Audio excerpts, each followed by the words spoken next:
Kapag lumindol, lalo na kung nasa mataas na gusali ka sa Metro Manila, anong dapat mong gawin? Sa video na to, aalamin natin ang mga hakbang para manatiling ligtas. Ano ang dapat gawin bago pa man lumindol?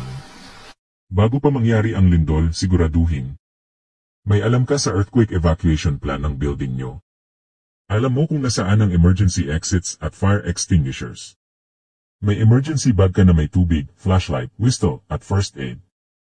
Kapag lumilindol na, drop, cover, and hold. Kapag nagsimula ng lumindol, 1. Drop, umupo o lumuhod agad para hindi matumba. 2. Cover, magtago sa ilalim ng matibay na mesa o desk. Protektahan ang ulo. 3. Hold, hawakan ang kinatataguan. Kumalma. Huwag tatakbo palabas habang lumilindol, delikado yan lalo na sa mga debris o salamin. Pagkatapos ng lindol, ano ang gagawin? Hintayin ang go signal ng building management bago lumabas. May mga aftershock na posibleng sumunod, maging alerto. Gamitin lang ang hagdan, huwag ang elevator.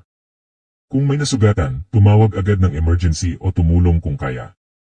Kung natrap ka sa loob, Kung matrap ka, gamitin ang flashlight at whistle para mag-signal. Iwasang sumigaw para hindi maubos ang hangin. Mag-text kung may signal kaysa tumawag. Manatiling kalmado, mas mabilis kang matutulungan kung alam mo ang dapat gawin. Sa lindol, ang kaalaman ang tunay na kaligtasan. Ibahagi ang video na to para mas maraming Pilipino ang maging handa. Ingat po tayong palagi and God bless po. Like, share, subscribe.